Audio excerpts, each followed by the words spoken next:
नमस्कार साथियों, मैं हूं आपकी अपनी प्राची अधिकारी। जैसा कि आपको पता है, आज मतगणना हुई और भारतीय जनता पार्टी ने उम्मीद से अच्छा प्रदर्शन करा और अनुमान तो सभी लगा रहे थे कि यूपी में एक तरफा बढ़त रहेगी, क्योंकि अगर जनता में सूझबूझ है तो जनता सही को ही चुनती है। और जहाँ तक महिलाओं की सुरक्षा की बात है, वो योगी महाराज के शासनकाल में खूब रहा और ये एक अहम मुद्दा था। लोगों ने ये भी कहा कि फसल एक बार ख़राब हो गई तो दोबारा उगाई जा सकती है, लेकिन बहू बेटी अगर एक बार ख़राब हो जाए तो ये दाग हमेशा रह जाता है।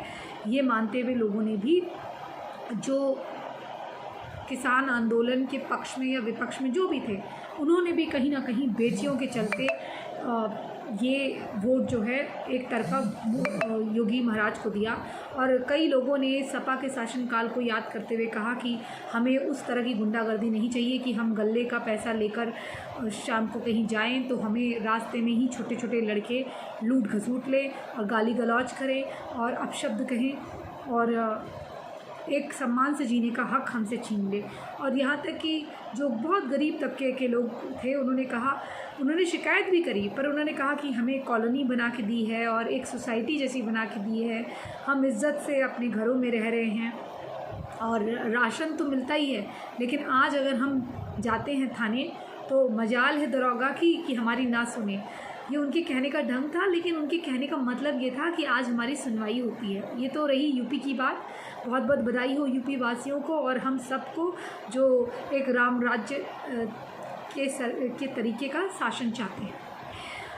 अब बात हम करते हैं उत्तराखंड की। उत्तराखंड में भी एक तरह से बढ़त ही है अभी तक के जो नतीजे हैं जब मैं वीडियो बना रही हूँ, परंतु वहाँ से जो मुख्यमंत्री धामी जी हैं, वो शायद पीछे नज़र आ रहे थे।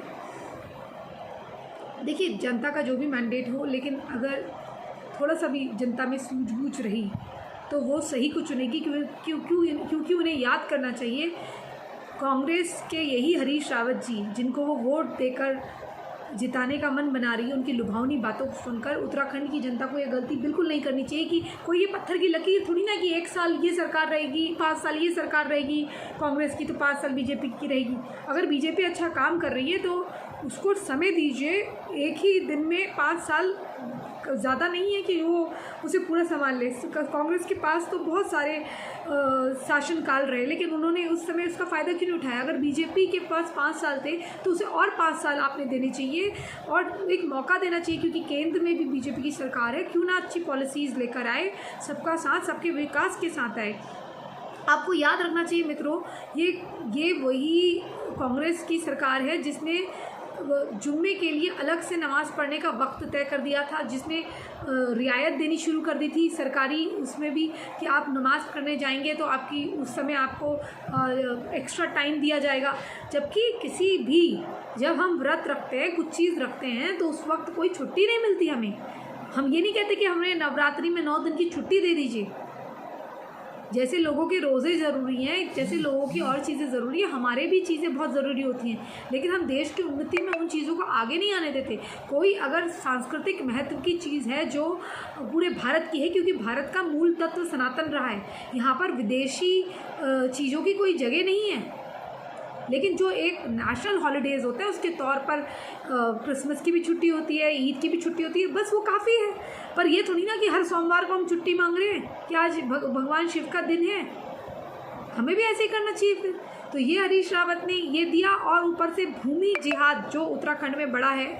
आपको मैंने बताया कि जहाँ उत्तराखंड में अंग्रेज़ ये कह के गए कि यहाँ कंक्रीट का काम नहीं होना चाहिए, यहाँ पत्थरों का। अगर कोई भी उत्तराखंड या पहाड़ की भूमि को जानता है तो जैसे लंदन के तर्ज पे लकड़ी के मकान या मोटे पत्थरों के मकान हैं वो बन सकते हैं, लेकिन या गोबर के मकान बन सकते हैं, हल्के मकान जो होते हैं, लेकिन कभी भी वहाँ पर सीमेंट का काम ज़्यादा नहीं होना है, क्योंकि वो धंसने वाली ज़मीन है। ये कहा गया कि लैंडस्लाइड हो जाएगी और वहाँ से खनन ना करा जाए, खनन का काम ना करा जाए। लेकिन आपने देखा होगा कि कांग्रेस की सरकार के दौरान पर कितने ऐसे काम हुए, रेता बजरी का अवैध खनन का काम हुआ। मैं ऐसे कई लोगों को जानती हूँ जिनको हमने बचपन से देखा और उनको नरेंद्र तिवारी जी ने खनन का काम दिया और वो बुचर से जो सुअर का मीट बेचते थे और या दूसरी चीज़ें मतलब जो मीट बेचते थे उससे वो काफ़ी रिच बन गए। वो लोग काफ़ी रिच बन गए और उसके बाद वो लोग एमएलए एमपी भी बने। इस तरह के लोग भी मैंने देखे और जैसा कि आप जानते हैं ये सब कांग्रेस की सरकार में ही हुआ। और हालांकि बसपा की तो खैर बसपा की सरकार तो वहाँ नहीं रही है, कांग्रेस की रही है। कांग्रेस की सरकार ने काफ़ी ऐसे दिए और नरेंद्र तिवारी जी ने काफ़ी ठेके दिए थे लोगों को और नरेंद्र तिवारी जी ने ये काफ़ी ठेके दिए थे और क्योंकि फैमिली में बातें होती रहती थी तो कहते थे कि लोग कि देखो फला व्यक्ति जो है पहले मीट बेचा करता था और आज देखो वो इतने सारे इतना करोड़पति बन गया है और उसने जो है खनन का काम करके पैसा कमाया है। देखो कांग्रेस ने कैसा प्रदेश का कितना गलत करा है प्रदेश के साथ। ये सब बातें हुआ करती थी तो हम बचपन से सुनते हुए इन बातों को आ रहे हैं और ये काफ़ी अभी भी लोग वहाँ बात करते हैं, जो पुराने लोग हैं वो अभी भी बात करते हैं। तो हमारे संज्ञान में ये चीज़ें रहती हैं और क्योंकि जैसे आपको मैंने बताया कि राजनीति हम देखते हुए आ रहे हैं, सुनते हुए आ रहे हैं, तो ये सब चीज़ें वहाँ पर डिस्कस होती हैं। अब हम बात करें गोवा की, तो गोवा में कहा जा रहा है 20 सीटें आई हैं और बहुमत के लिए 21 चाहिए। अब क्या वहाँ होता है ये देखना पड़ेगा और मैं बधाई देती हूँ वहाँ की जनता को भी, उन्होंने सही का साथ दिया। और रही बात, अब हम अगर बात करें पंजाब की, तो पंजाब में ये तो पता था कि इस तरह का कुछ कार्य हो रहा है क्योंकि कुमार विश्वास जी की बातों को मैंने हल्के में बिल्कुल नहीं लिया। कुमार विश्वास जी ने जो कहा कि अरविंद केजरीवाल बहुत शातिर व्यक्ति है और ये मैं मानती हूँ। आपने जैसे मैं वेनेजुएला का जिक्र अरविंद केजरीवाल का जब भी नाम आता है तो मुझे हमेशा वेनेजुएला के एक राष्ट्रपति की याद आती है जिसने पूरे वेनेजुएला का भट्टा बैठा दिया और उसने ये कहा, जब वेनेजुएला किंग ऑफ पेट्रोलियम हुआ करता था एक समय पहले वो पेट्रोल सप्लाई में, तो उसने ये कह दिया कि देखो ये जो अमेरिकन कंपनीज़ हैं ये हमारे वहाँ प्लांट लगा रही हैं, हमसे तेल खरीद रही हैं, क्यों ना हम इस पे तेल को डायरेक्ट करें और हम यहाँ पर वो करें। और उसने सारी अमेरिकन कंपनीज़ को वहाँ से हटा दिया और जैसे अमेरिकन कंपनीज हटी तो उन्होंने अपना जितना भी वहाँ पर शेयर्स थे उनकी कंपनियों के सारे हटा लिए, जितना इन्वेस्टमेंट था वो हटा लिया और वेनेजुएला को इंडिपेंडेंट बनाने के चक्कर में वेनेजुएला को बिल्कुल गारत में डाल दिया गया। और आज ये नतीजा है वेनेजुएला का कि एक स्टार्च के पैकेट के लिए, कॉर्न स्टार्च के पैकेट के लिए जिसको वो घोल के पीते हैं, घोल के खाते हैं, उनकी करेंसी बिल्कुल गिर चुकी है। उसको लेने के लिए भी 10-10 किलोमीटर की लंबी लाइन रहती है। एक दूध का पैकेट भी वहाँ पर उनकी बड़ी सी मार्ट में इतने पैकेट होते हैं 2-4, और वो भी उनकी सप्लाई ढंग से नहीं होती और वो इतने फूल जाते हैं सब चीज़ खा के। अनहेल्दी लाइफस्टाइल होती है। वहाँ की लड़कियाँ प्रोस्टिट्यूशन के लिए और इन चीज़ों के लिए विवश हो जाती हैं, कई बार इलीगली दूसरी कंट्रीज़ में जाती हैं। तो ये उनकी कंट्रीज़ का बुरा हाल हो चुका है क्योंकि उसने भी ऐसी फ्रीबीज़ का ऐलान करा। अरविंद केजरीवाल जहाँ जाते हैं वहाँ आपने एक बात गौर करी होगी, अब उनका नेक्स्ट प्लानिंग है उत्तराखंड की और वो प्लान कर रहे हैं जहाँ जहाँ पर वो पार्टीज़ हैं, जहाँ जहाँ पर बीजेपी कम है और कांग्रेस ज़्यादा है, तो वहाँ पर वो रिप्लेस कर रहे हैं यही सब झूठ बोल के। और कहा जहाँ जहाँ पर भी उनके जाने की प्लानिंग होती है वहाँ पर आप देखेंगे धर्मांतरण के कार्य बढ़ जाते हैं। अगर आप देखिए, अब मेरे को जहाँ तक मुझे लगता है अब उनका निशाना उत्तराखंड रहेगा क्योंकि उत्तराखंड में काम चालू है। उन्होंने काम उत्तर प्रदेश में भी चालू रखा था लेकिन मौलाना गौतम पकड़ा गया। आपने ये बातें गौर नहीं करी। और रही बात जिसको उन्होंने प्रोजेक्ट करा है मुख्यमंत्री के लिए, मैं उनका नाम भूल रही हूँ अभी, जो कॉमेडियन थे। अब आप सोचिए जिनको उन्होंने कॉमेडियन के लिए जिनको उन्होंने कॉमेडियन निकल रहा है हमसे जिनको उन्होंने मुख्यमंत्री के लिए घोषित करा है, आप सोच सकते हैं ये वही व्यक्ति है। आप भूल गए ना, आप भूल गए, ये वही व्यक्ति है जिसने लोकसभा की रैकी करी थी। आप कैसे भूल सकते हैं? ये लोकसभा की रैकी करके कैमरे में लेकर गया था और ये इसके ऊपर बड़ी कार्रवाई होने की मांग हुई थी कि ये पहला ऐसा इनडिसेंट आदमी था जिसने लोकसभा की रैकी करी, फ़ोन पे पूरा कैप्चर करा। और देखिए, अरविंद केजरीवाल हो या खालिस्तानी पन्नू, इनको स्मार्ट व्यक्ति नहीं चाहिए, इनको कोई मूर्ख चाहिए जो शराब में टल्ली रहे और ये पंजाब का अच्छी तरह से बेड़ा गर्क कर सके। एक और शराब रहे, एक और शबाब रहे, पाकिस्तानी कनेक्शन रहे, पाकिस्तान से लड़कियां सप्लाई हों। और ये मैं सीधा सीधा, देखिए आपको लगता होगा मैं बोलने को बोल देती हूँ और ये कुछ भी बोल देती, जी नहीं, आप ये देखिएगा ये बात सच होगी। जो भी पंजाब में आता है उसकी सप्लाई पाकिस्तान से होती है और यही पाकिस्तान के चलते आप कहीं पर एक बोतल शराब और एक बोतल, इस राजनीति की हालत यह है, एक बोतल शराब और एक बोतल ये जो अफसरशाही है और ये जो राजनीति है, ये कुछ लोगों की इतनी गंदी हो चुकी है। और मैं मानती हूँ कि अगर कांग्रेस से भी घटिया काम किसी ने राजनीति को निचले स्तर पे ले जाने का करा है, देखिए झुग्गी झोपड़ी यानी कि गरीब कोई आए तो उसका स्वागत है, लेकिन गरीबी का चोला पहनकर यहाँ जो लोग नाटक करते हैं, जैसे इससे पहले चन्नी थे क्रिश्चियन, लेकिन उन्होंने कहा कि वो दलित फेस है, जबकि सरदारों में कहाँ से दलित हो गया, लेकिन फिर भी ठीक है ना, उन्होंने ये बात कर दी।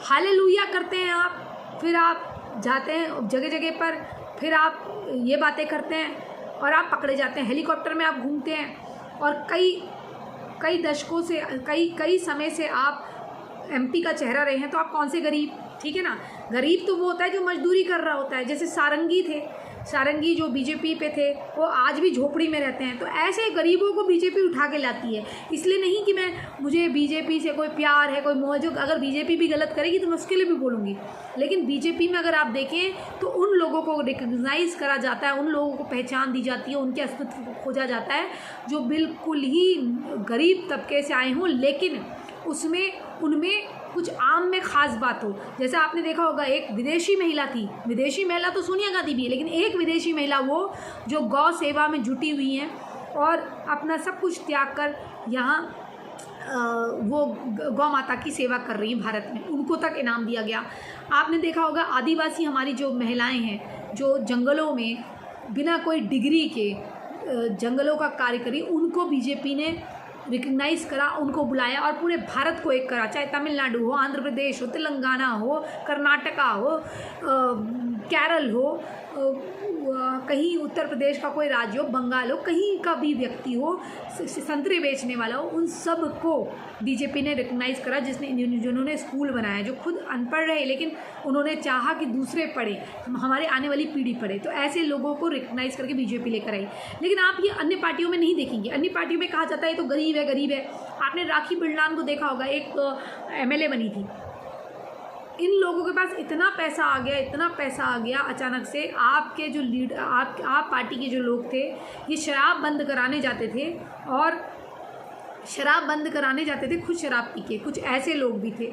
और आप अगर फिर से देखेंगे, ये जिन व्यक्ति जो सज्जन हैं, इनका मैं बिल्कुल नाम भूल गई हूँ अभी, मुझे उनका चेहरा याद है लेकिन उनका नाम मैं बार बार भूल रही हूँ। ये व्यक्ति मशहूर है शराब पीने के लिए। हर जगह इनके कितने इंटरव्यू थे जिसमें शराब पिए हुए थे, कितने इंटरव्यू। और इनको बनाया, ठीक है, साधारण घर के रहे लेकिन काफ़ी वक्तों से एक कलाकार के तौर पे काफ़ी पैसे कमा चुके हैं। अब कोई गरीब नहीं है, ठीक है। अगर एक व्यक्ति गरीब रहा हो, उसके फादर ने मेहनत करी, अब वो तो अमीर है ना, अब वो थोड़ी ना गरीब है। तो सेम वे, अब जब आप अमीर हैं तो आप गरीबी का चोला नहीं पहन सकते और जनता को आप बार बार ये कह के मूर्ख नहीं बना सकते हैं कि हम तुम्हें ये फ्री दे देंगे, वो फ्री दे देंगे। कहाँ से आएगी फ्री बिजली, कहाँ से, ये बोझ किस पे डालेंगे आप? जनता समझती नहीं है कि कोई भी चीज़ फ्री नहीं है। अगर एक स्टेट का कर्जा बढ़ेगा तो फिर आई थिंक पंजाब के प्रत्येक व्यक्ति के ऊपर 1 लाख रुपए का वो है कर्ज है। अगर वो कर्ज बढ़ेगा तो ये क्या करेंगे, शराब की दुकानें खोल देंगे, जैसे दिल्ली में खोली। दिल्ली में कल्याण कर चुके हैं रोहिंग्याओं को बसा के, वहाँ से इन्होंने यूपी और बिहार के लोगों को रिप्लेस करा, हिंदुओं को रिप्लेस करके रोहिंग्या बसाए। वहाँ के आप लोगों से पूछ लीजिएगा, जहाँ पर हिंदू गरीब ठेला लगाते थे, वहाँ पर अब बांग्लादेशी मुस्लिम ठेला लगाते हैं और ग्राहकों को आने नहीं देते दुकान के अंदर और बाहर से लड़ने लग जाते हैं, मारने आ जाते हैं। तो अभी बीच में एक केस आया था कि जब ये ऐसा ही कर रहे थे रोहिंग्या मुसलमान वहाँ पर, तो लोगों ने वहाँ पर, व्यापारियों ने वहाँ लाठी डंडे निकाल लिए थे कि अब इनको यहाँ पर आने देंगे, क्योंकि दुकान को ब्लॉक करके वहाँ पर ठेला लगा रहे थे। तो ऐसा अरविंद केजरीवाल ने हाल कर रखा है। क्या करेंगे फ्री की बिजली और पानी का लेकर? जब आपका दिवालिया निकल जाएगा, जब आपकी ज़िंदगी नहीं रहेगी, आपको चिन्हित करके मारा जाएगा। ये अब हाल इन्होंने पंजाब का करा है। पंजाब में जो कैनेडियन पैसा आ रहा है, जो कैनेडियन डॉलर्स आ रहे हैं, ये जो पन्नू वगैरह इनको जो अमेरिका से, कनाडा से मदद कर रहे हैं, तो आपको ये समझना होगा ये खालिस्तानी आधे से 90% जो हैं ये पाकिस्तानी मूल के सिख हैं, जो खाली नाम के सिख हैं, जो कुरान पढ़ते हों अपने स्कूलों में, अपने मदरसे छाप स्कूलों में, उसके बाद ये ट्रांसफ़र होके वहाँ से माइग्रेंट होकर आते हों अमेरिका कनाडा में, तो उनकी सोच क्या रहेगी? हालांकि 1947 में हमें आज़ादी एक ही इतिहास के बेसिस पे मिली, हमारा इतिहास एक ही रहा, लेकिन वहाँ क्या पढ़ाया जाता है? वहाँ अलिफ बे पे पढ़ाया जाता है, कुरान पढ़ाई जाती है, और उसके बाद ये बताया जाता है कि जो हिंदू थे उन्होंने हमारा नरसंहार करा। जबकि लड़ाई किसकी थी? केवल सिखों और मुसलमानों के बीच में लड़ाई हुई थी, और इन्होंने कितने सिख काटे, कितने हिंदू काटे, और इसके एवज में अगर 100 सिख मरे, 100 हिंदू मरे, तो केवल 10 या 20 मुसलमान मरे होंगे। लेकिन उसके बावजूद भी इन्होंने वही विक्टिम कार्ड जो खेलते हैं वो उसको झूठा बता के, उनको बिल्कुल ये बता के कि सिख और जो हिंदू है वो बिल्कुल ऐसे हैं, और जो गुरु नानक देव हैं वो भी मुस्लिम हैं, इस तरह के उनके मन में डालकर, उनको गलत इतिहास पढ़ाकर, उनको माइंड वॉश करके, एक तरह से उनको सिक्खी से हटाकर 80% मुसलमान बनाकर, बाकी पगड़ी पहनाकर उनको भेज दिया है अमेरिका वगैरह, और वो वहाँ से यही काम करते हैं। और मुझे तो वो जो पन्नू है वो बिल्कुल कहीं से कहीं तक सिख लगता ही नहीं है। मुझे ऐसा लगता है कि वो एक कौन है, जैसे एक कौन है ना, एक बहरूपिया अरविंद केजरीवाल, उसी तरीके से मैं बता रही हूँ। मैंने ये सोचा था भगवान वहाँ पर कोई सरकार बनाए ना बनाए पंजाब में, चाहे कांग्रेस का चन्नी वापस आ जाए, लेकिन किसी हालत में अरविंद केजरीवाल वहाँ पर सत्ता में ना आए, क्योंकि अरविंद केजरीवाल इस देश को तोड़ने का कार्य कर रहा है और वो बहुत मिशन में लगा हुआ है। देखिए, चाहे ममता बनर्जी हो या अरविंद केजरीवाल, ये एक ही थाली के चट्टे बट्टे हैं। अगर आपको मदर टेरेसा का किस्सा भी याद होगा, तो मदर टेरेसा ने अपने बैप्टिज्म प्रोग्राम में, जिसमें केवल क्रिश्चियनों को बुलाया जाता है, क्रिश्चियंस को बुलाया जाता है, उसमें अरविंद केजरीवाल और ममता बनर्जी को बुलाया था। अभी किस हैसियत से वहाँ गए थे, पहले की बात है।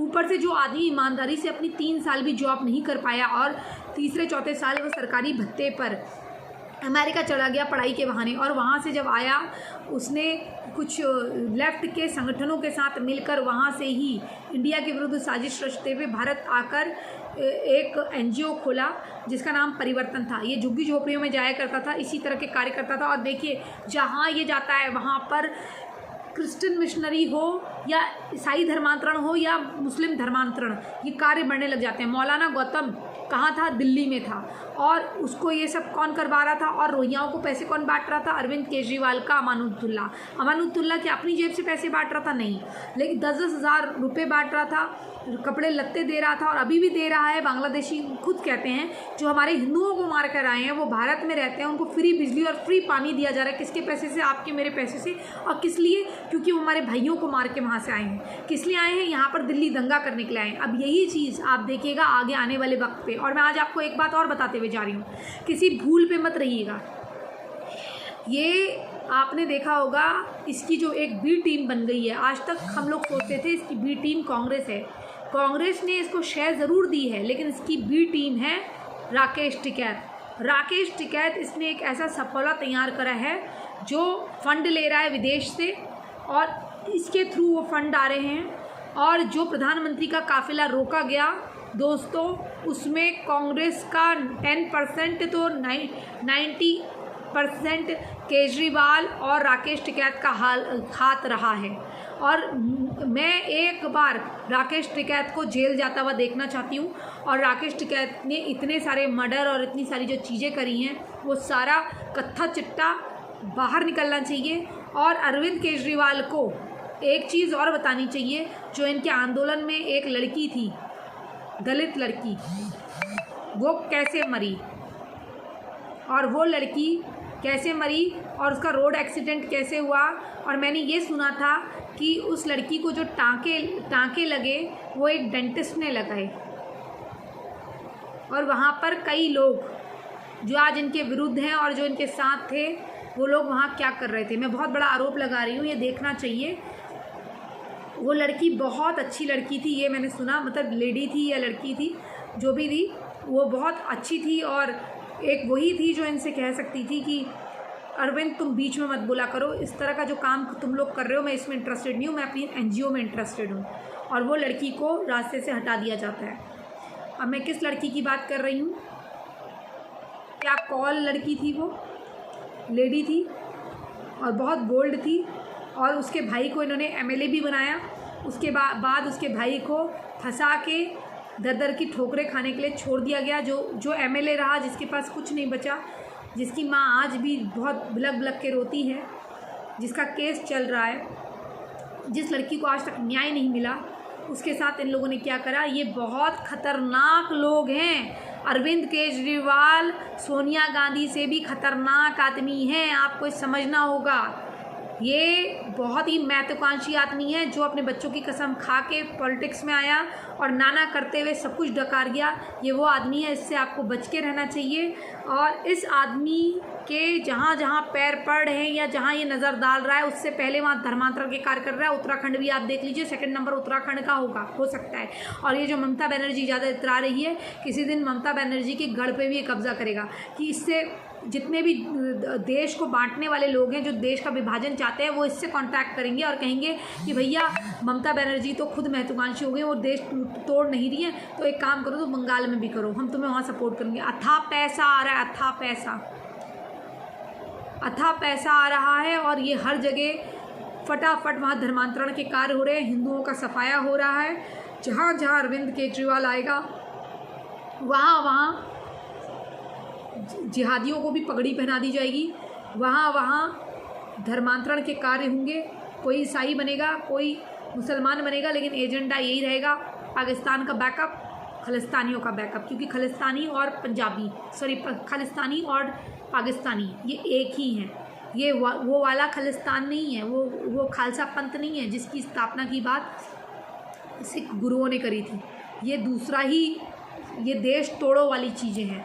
ये अभी आप समझेंगे नहीं, जो जितना डीपली मैं इसके बारे में कंसर्न हूँ, आप ये समझेंगे नहीं। ये देश में राकेश टिकैत नाम का वायरस और अरविंद केजरीवाल नाम का एड्स आ चुका है, जो कि कांग्रेस के कैंसर से भी ज़्यादा खतरनाक है।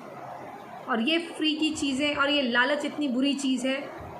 थोड़ा सीखे अपने स्वतंत्रता सेनानियों से भी, जिन्होंने इस तरह के लालच नहीं करे। हाँ, उस समय भी जयचंद रहे, लेकिन महाराणा प्रताप जैसे शूरवीर भी रहे, जिन्होंने अपनी प्राणों की आहुति दी। एक एक गरीब भी बॉर्डर पे जाके खड़ा रहता था। उस प्रकार से अब आपको अपने देश की रक्षा के लिए खड़ा होना है।